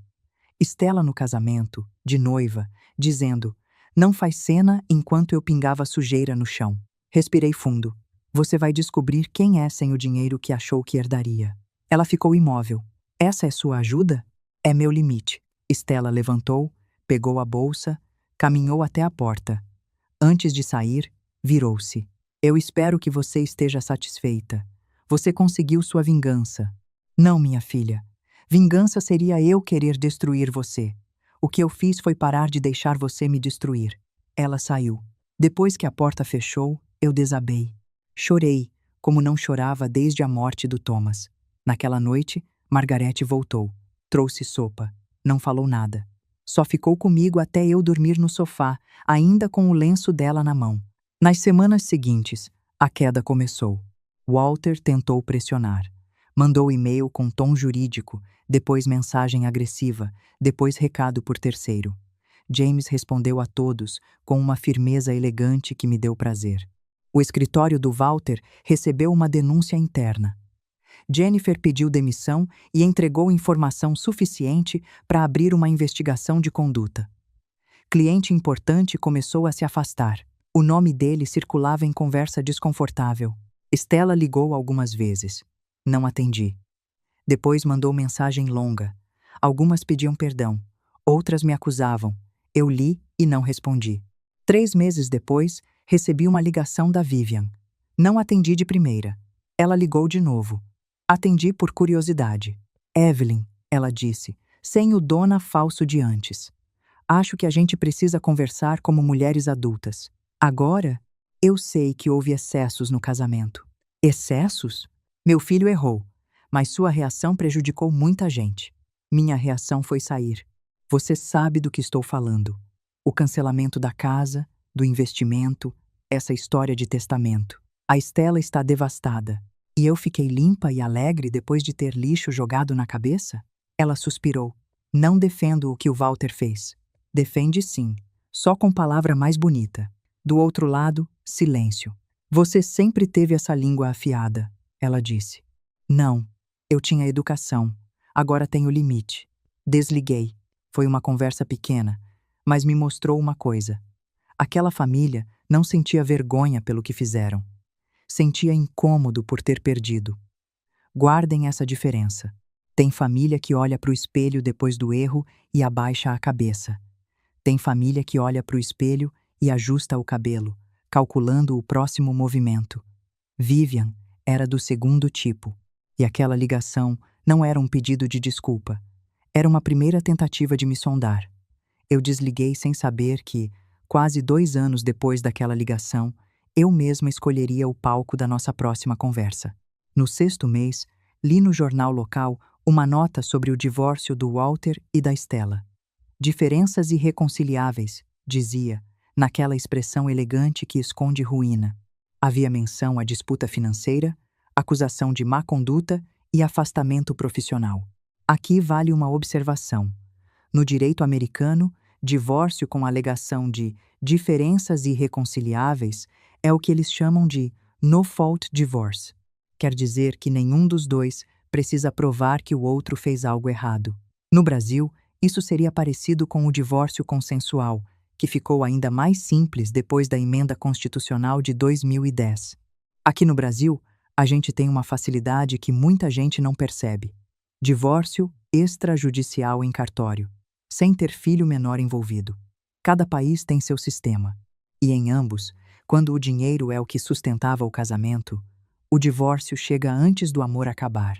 A foto do Walter no jornal mostrava um homem abatido, saindo de um prédio com a pasta apertada contra o peito. O mesmo homem que segurava a jarra de lixo no microfone, agora andava como quem segura a criança que não é dele. Não sentia alegria. Essa é outra mentira que contam sobre vingança, que ela enche a gente. Não enche. O que enche é paz. E a queda do Walter não me dava paz. Só confirmava que eu tinha saído de perto a tempo. Foi por isso que vendi minha casa em Ohio. Não precisei vender por dinheiro. Vendi por ar. Cada rua me lembrava algo. O mercado onde Stella pedia bala, a escola onde a deixei no primeiro dia, a igreja onde fizemos o velório do Thomas, o country club onde minha maternidade terminou de quebrar. Eu queria um lugar onde ninguém me olhasse como a mãe humilhada, a sogra rica, a velha do escândalo. Margarete chorou quando contei. Mas chorou com sorriso. Comadre, você vai estar a um voo de mim, e eu já odiei minha geladeira o suficiente para adorar viajar. Escolhi Portland, no estado do Oregon, perto da costa. Comprei uma casa pequena, branca, com janela larga e um jardim que recebia chuva quase todo dia. Quando entrei pela primeira vez, senti que podia respirar. Por lá funciona assim. Portland é uma cidade no noroeste americano famosa pela chuva. Chove em média mais de 150 dias por ano. A gente daqui do Brasil escuta isso e pensa: que tristeza viver assim. Mas eu descobri que existe uma quietude bonita na chuva constante. As pessoas andam mais devagar, os cafés ficam cheios de gente lendo, os cachorros usam capa de chuva igual gente. A cidade tem o apelido de Cidade das Rosas, porque apesar das nuvens, é cheia de jardim de rosa. Para mim, mulher de 66 anos recomeçando, a chuva foi exatamente o que eu precisava. Fez a casa parecer abraço. A primeira noite em Portland foi estranha. Não houve telefonema da Stella, não houve mensagem do Walter, não houve lembrança atravessando a rua com rosto conhecido. Só chuva batendo no telhado e caixa empilhada pela sala. Eu sentei no chão, porque ainda não tinha decidido onde colocar a poltrona. Comi sopa de uma tigela de papel e ri sozinha, quando percebi que, pela primeira vez em décadas, ninguém tinha opinião sobre o que eu deveria fazer com minha própria casa. Nos primeiros dias, a liberdade parecia quase culpa. Eu acordava e pensava que deveria resolver algo para alguém. Depois lembrava que não. Não havia casamento para pagar, documento para recusar, filha para agradar, genro para vigiar. Havia apenas uma torneira pingando, um jardim abandonado e uma vizinha que perguntava se eu preferia chá ou café. Aos poucos, fui ocupando os espaços. Coloquei a fotografia do Thomas na sala, mas não como altar de tristeza. Coloquei perto da janela, onde a luz da tarde batia. Comprei uma mesa pequena para a cozinha. Plantei alecrim, hortelã e manjericão. Pendurei cortina clara. Fiz da casa um lugar onde minha alma não precisava se defender. Foi nessa fase que entendi uma diferença importante. Solidão e paz podem parecer iguais para quem olha de fora. As duas são silenciosas. As duas têm cadeira vazia. Mas a solidão pesa no peito. A paz abre espaço para respirar. Eu estava, pela primeira vez, em muito tempo, em silêncio, sem me sentir abandonada. A vizinha da esquerda, a senhora Ruth, me trouxe pão de banana no primeiro fim de semana. O vizinho da direita, o Sr. Collins, perguntou se eu precisava de ajuda com as caixas. Ninguém perguntou quanto eu tinha. Ninguém perguntou onde estava minha filha. Ninguém se importou se meu carro era velho. Eu virei apenas Evelyn, a mulher que tomava café preto na cafeteria da esquina, a mulher que comprava flor às quintas, a mulher que caminhava devagar olhando o mar, a mulher que chamava o garçom pelo nome e ninguém achava isso vergonhoso. Margarete me visitava de 2 em 2 meses Ela aparecia sem aviso, com uma mala pequena e uma garrafa de licor que ela mesma fazia. Sentava na minha cozinha como se sentasse na própria, e a casa virava casa. Jennifer me encontrou de novo por carta. Tinha começado a trabalhar numa organização de apoio a idoso vítima de abuso financeiro. Escreveu que minha história a fez enxergar quanta gente era manipulada por familiar, genro, nora, cuidador, namorado tardio, neto carinhoso demais perto do caixa eletrônico. No fim da carta, perguntou se um dia eu aceitaria conversar com alguns idosos, não para aparecer, não para dar palestra, apenas para sentar e dizer: eu sei como é. Demorei uma semana para responder. Aceitei. Foi uma das melhores decisões da minha vida. Aqui eu preciso te contar como funciona esse trabalho lá. Nos Estados Unidos, existem organizações sem fins lucrativos especializadas em abuso financeiro de idoso. Algumas são estaduais, outras nacionais. Várias jurisdições americanas criaram leis específicas chamadas Elder Financial Abuse Laws, que aumentam a pena quando o crime é cometido contra a pessoa idosa. No Brasil, isso seria parecido com o nosso Estatuto do Idoso, que também prevê pena maior para crime contra a pessoa acima de 60 anos. A diferença é que em ambos os países, a maioria das vítimas nunca denuncia. Tem vergonha, tem medo de magoar o filho, tem medo de virar notícia, e o agressor sabe disso. Na primeira reunião, conheci Dorothy, uma viúva de 74 anos cujo filho tinha convencido a assinar uma procuração. Em poucos meses, esvaziou parte da poupança dela. Quando ela questionou, ele respondeu que ela estava imaginando coisa. Eu comecei a acreditar nele, ela me disse, chorando. Achei que talvez estivesse ficando louca. Segurei a mão dela. Você não estava louca. Estava sendo cercada por alguém que conhecia suas fraquezas. Mas era meu filho, eu sei. Como uma mãe não percebe? Porque mãe não olha para filho procurando ladrão. Olha procurando a criança que criou. Ela chorou mais. Eu também. Conheci Samuel, um homem de 69 anos, cujo neto pegava dinheiro emprestado todo mês e ameaçava desaparecer se o avô recusasse. Conheci Linda, que assinou o documento para Nora administrar uma pequena herança e quase perdeu a casa. Conheci George, que tinha vergonha de contar que a própria filha só o visitava no dia em que a aposentadoria caía. Em cada história, eu ouvia eco da minha. As frases mudavam pouco, os nomes mudavam, a música era a mesma, e a vergonha era sempre parecida. Diziam: eu devia saber. Fui boba. Deixei acontecer. Como pude confiar? Diziam baixinho, com a cabeça olhando para a própria mão, como se a culpa morasse ali. E eu repetia: quantas vezes fosse necessário. Você não foi boba. Você confiou em quem dizia te amar. Quem errou foi quem usou esse amor como ferramenta. Com o tempo, comecei a perceber padrão tão claro que parecia escrito no mesmo papel. Quase todos os exploradores usavam 3 armas: culpa, urgência e isolamento. A culpa vinha disfarçada de família. A urgência vinha logo depois. E o isolamento era o mais cruel. O agressor começava a falar mal de advogado, contador, amigo antigo, vizinho, irmão. E quando a vítima ficava sozinha, ele virava a única voz dentro da casa. Eu ouvia aquilo e via Walter em cada etapa.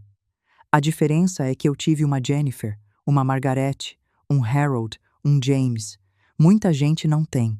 Numa reunião, um senhor chamado Miguel levantou a mão e perguntou: mas e quando dizer não faz a gente parecer egoísta? Eu respondi sem planejar: egoísmo é usar o amor de alguém para tomar o que ela construiu. Dizer não a isso não é egoísmo, é higiene da alma. A sala ficou quieta. Depois, Dorothy começou a bater palma, devagar. Outros acompanharam. Eu fiquei constrangida, porque nunca gostei de aplauso, mas naquele dia entendi que minha história, que começou como humilhação, podia virar ferramenta. Não para eu virar heroína. Eu não era heroína. Eu era uma mulher que apanhou da própria ilusão e sobreviveu. Aos poucos, a palavra songamonga foi perdendo veneno. Virou quase uma lembrança distante de um homem pequeno, tentando me diminuir para caber no plano dele. Mas ainda voltava, de vez em quando, em forma de eco. E em uma tarde de outubro, 8 meses depois de eu ter chegado a Portland, Ela voltou de uma forma que eu não esperava. Bateram na minha porta numa quinta-feira, perto das 3 da tarde. Eu estava na cozinha, cuidando de um bolo de limão que a Dorothy tinha me ensinado.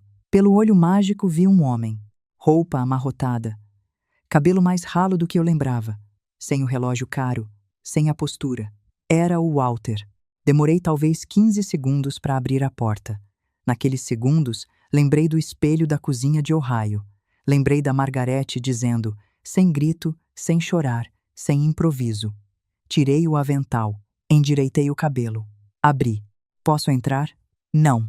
Ele engoliu em seco. Eu vim de longe. Eu também. Ele olhou para a escada da varanda. Eu apontei para ela.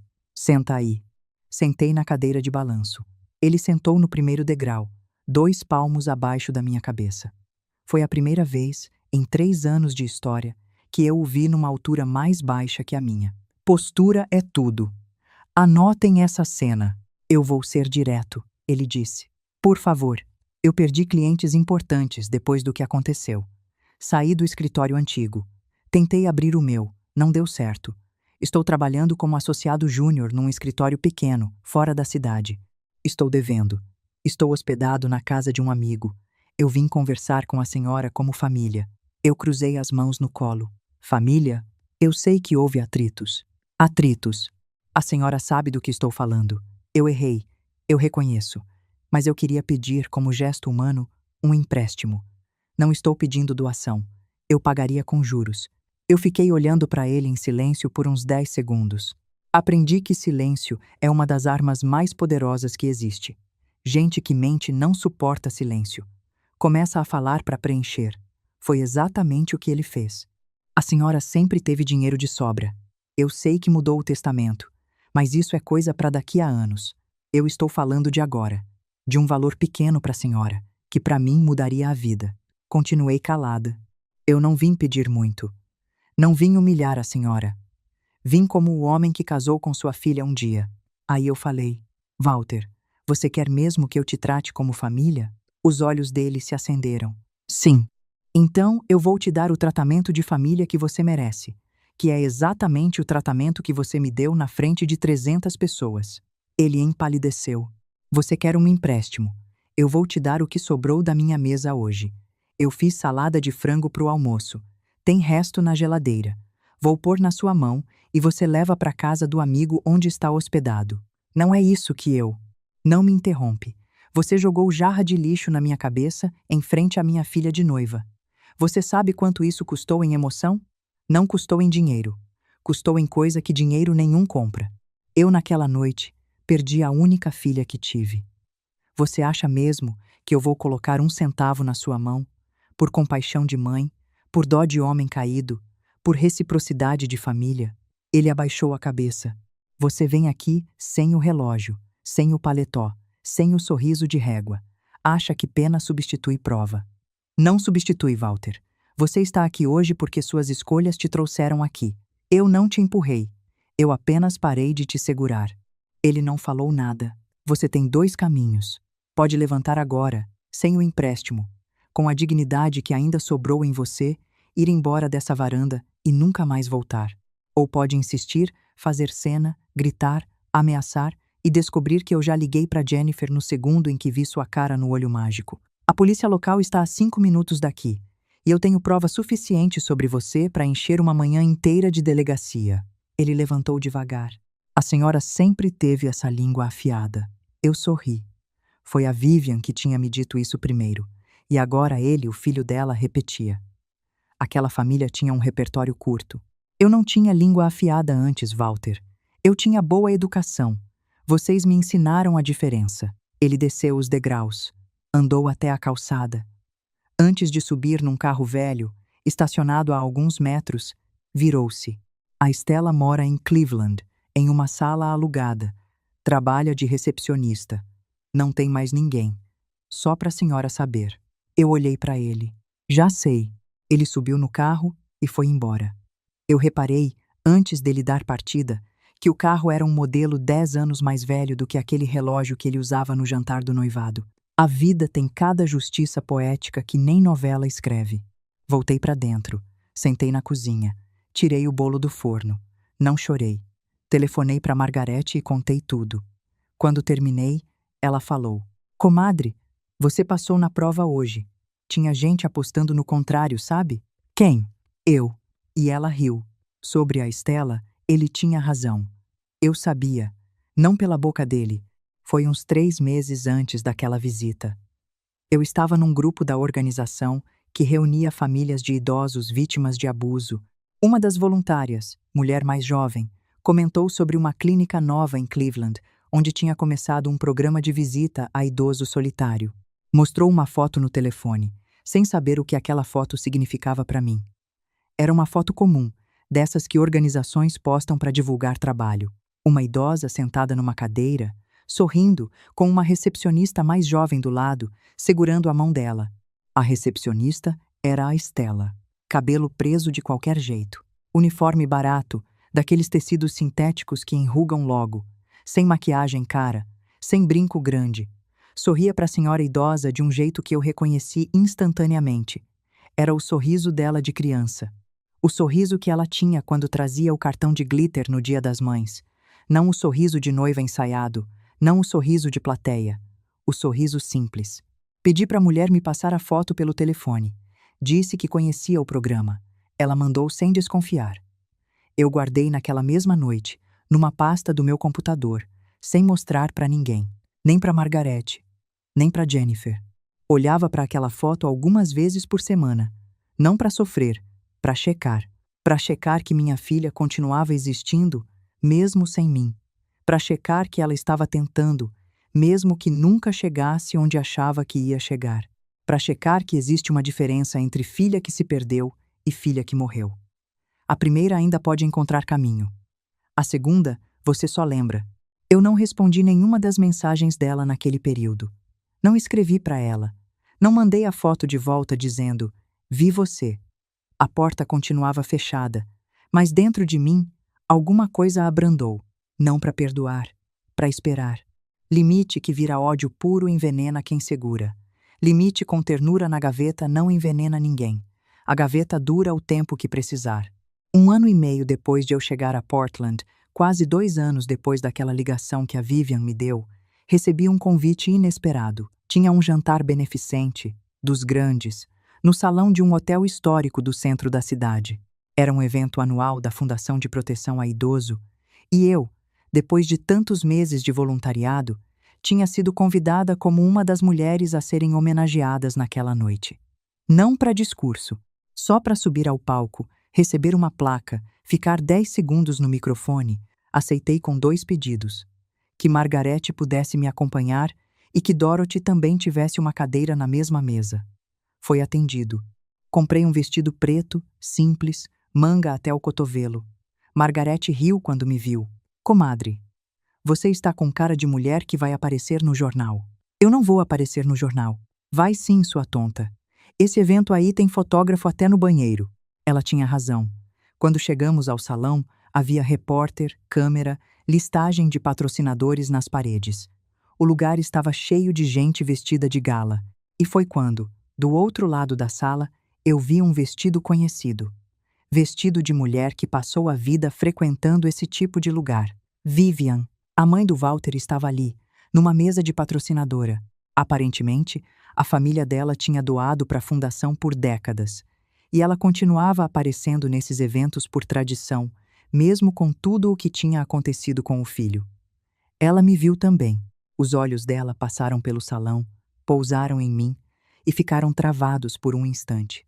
Dorothy, ao meu lado, percebeu o olhar. Quem é? Ela perguntou baixinho.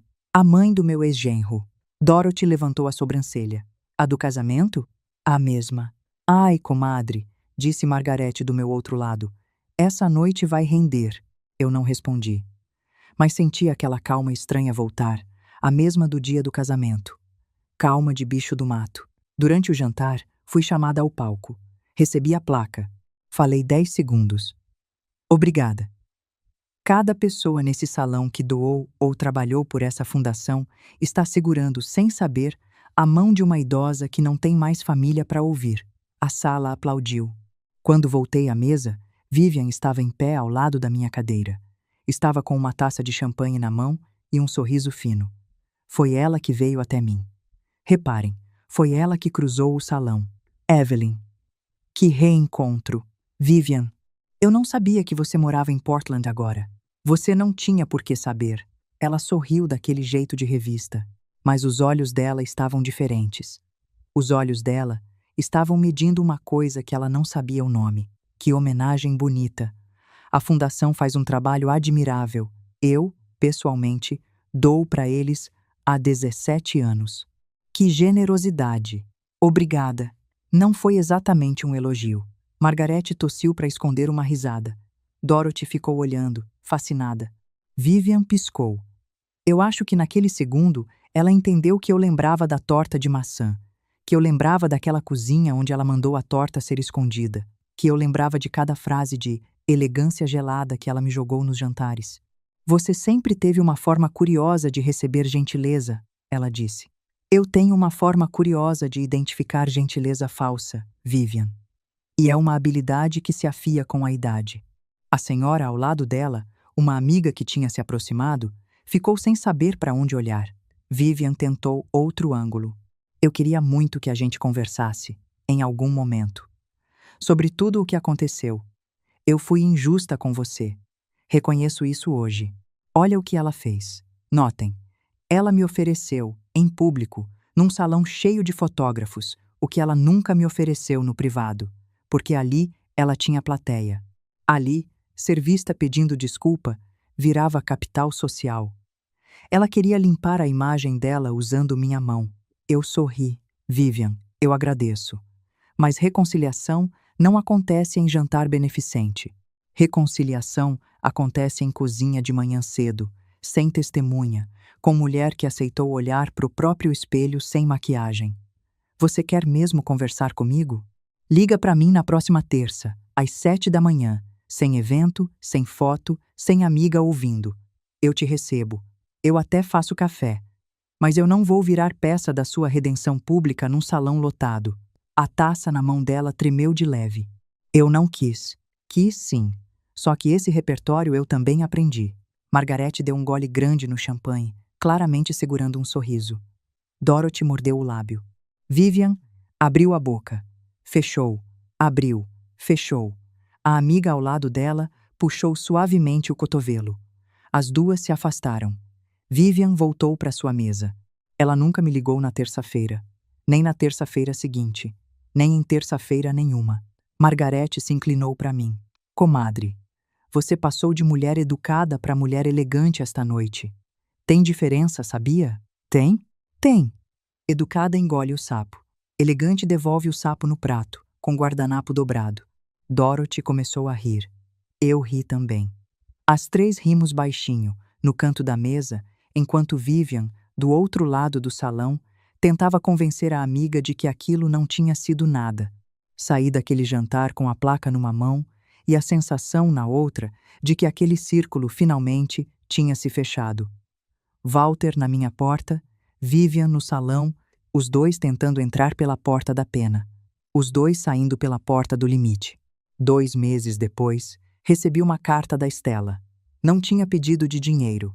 Não tinha menção ao testamento. Era uma carta curta. Ela dizia que estava fazendo terapia, que tinha começado a entender o quanto se deixou moldar por vergonha e ambição, que não esperava resposta, mas queria reconhecer que me tratou como objeto. No fim, escreveu: Eu não sei se um dia vou merecer te chamar de mãe de novo do jeito certo, mas hoje eu entendo que você não era Songamonga. Você era a única pessoa naquela sala que sabia exatamente quem era. Li a carta 3 vezes. Olhei para a pasta do computador onde guardava a foto dela, de uniforme, segurando a mão da idosa. Peguei papel e caneta. Pela primeira vez em quase 2 anos, eu escrevi de volta. Não escrevi uma carta longa. Escrevi 5 linhas. Disse que tinha recebido, que tinha lido, que sabia que ela estava trabalhando numa clínica em Cleveland e que tinha visto, por acaso, uma foto sua segurando a mão de uma idosa que precisava de companhia. Disse que aquilo era o tipo de gesto que filha que cresceu na minha casa sabia fazer. E disse, no fim, que a porta continuava fechada por enquanto, mas que a fechadura não era para sempre. Era até ela aprender que existem coisas que dinheiro não compra de volta, e até eu aprender que existem perdões que precisam de tempo para não virar concessão. Assinei, mãe. Coloquei no correio na sexta-feira. Não recebi resposta imediata. Algumas semanas depois, chegou um envelope com uma foto da Estela e da idosa da clínica. Dessa vez, ela sabendo da foto, com um bilhete. Aprendi a sorrir como criança de novo. Demorou. Obrigada por ter ficado em pé naquele dia. Eu sei agora que se você tivesse desabado, eu desabava também, e nem perceberia. Guardei na mesma pasta. Não escrevi de volta nesse dia. Talvez ainda escreva. A diferença é que agora a porta tem fechadura, mas tem também maçaneta. E a maçaneta está mais leve do que estava há 2 anos. Aprendi nessas 2 décadas finais da vida uma coisa que eu queria dividir com você. Limite não é muro construído por ódio. Limite é porta com fechadura. Quem chega com respeito pode bater. Quem chega com interesse encontra madeira fechada. Durante muito tempo, achei que ser mãe significava manter a porta aberta em qualquer circunstância. Minha mãe dizia que filho é pedaço da gente andando fora do corpo, e eu acreditava nisso com fé. Mas pedaço da gente também pode carregar faca. E quando carrega, a gente não precisa oferecer o peito só para provar amor. Anos atrás, quando o Thomas ainda era vivo, ele me viu chorar porque a Estela tinha batido a porta depois de uma discussão. Ela era adolescente e tinha dito que me odiava. Eu fiquei arrasada. Thomas me abraçou e falou: amor de mãe não é deixar o filho vencer todas as brigas. É garantir que, quando ele perder para a vida, ainda saiba reconhecer o caminho de volta. Pensei muito nessa frase. Talvez a Estela esteja reconhecendo o caminho de volta. Talvez não. Mas, se voltar, terá que vir sem mala vazia esperando ser preenchida com meu dinheiro. Terá que vir sem advogado escondido atrás do pedido de desculpa. Terá que vir como filha, não como herdeira. Até lá, sigo vivendo. Às vezes, quando conto minha história para outras pessoas, elas perguntam se eu me arrependo de ter ido ao casamento. Eu digo que não. Se eu não tivesse ido, talvez ainda passasse anos procurando desculpa para Estela. Talvez ainda pensasse que ela estava apenas confusa, influenciada, pressionada. Talvez ainda acreditasse que uma conversa resolveria. A humilhação foi cruel, mas também foi clara. E clareza, quando chega, pode doer como faca, mas corta a corda. Naquele casamento, Walter achou que estava jogando sujeira em mim. Na verdade, ele lavou meus olhos. Eu saí daquele salão molhada, fedendo a resto de comida, com o vestido arruinado e o coração partido. Saí sem aplauso, sem abraço, sem filha. Mas saí enxergando. Vi que humildade não é fraqueza. Aprendi na pele. Vi que simplicidade não é burrice. Aprendi com risada de gente que não merecia minha torta. Vi que amor de mãe precisa de limite, porque filho adulto também precisa responder pelo que escolhe. E vi que assinatura nenhuma deve ser dada para comprar respeito. Respeito que se compra dura até o boleto seguinte. Hoje, quando alguém me chama de boa demais, eu sorrio. Ainda sou boa. Só não sou disponível para abuso. Ainda ajudo. Só não entrego minha vida nas mãos de quem me chama de peso. Ainda amo. Só não aceito que amor seja usado como coleira. Walter me chamou de songamonga diante de 300 pessoas. Minha filha mandou eu não fazer cena. E eu, pela primeira vez em muitos anos, obedeci à parte mais sábia de mim mesma. Não fiz cena. Fiz limite. A festa acabou naquela noite para eles. Para mim, foi ali que a vida começou de novo. Se você chegou até aqui comigo, sabe exatamente o que eu quero te perguntar. Quantas vezes você já recebeu, com cara de homenagem, uma humilhação? Quantas vezes calou para não fazer cena no aniversário, no almoço de domingo, no Natal? Quantas vezes assinou um papel por amor e descobriu, tarde demais, que aquela assinatura estava sendo usada para te apagar? Conta nos comentários de onde você está assistindo e me diz o que essa história mexeu em você. Compartilha com aquela amiga, irmã, comadre, vizinha, que talvez precise ouvir hoje que limite não é falta de amor. Limite é a forma mais bonita de amor que sobra quando o resto já foi esticado demais. E se essa história te tocou, se inscreva no canal para não perder as próximas. Tem muita mulher passando pelo que eu passei. Cada uma de nós tem uma noite em que o microfone passou pela própria mão. Confiem em mim. Vai valer cada segundo. A gente se vê na próxima.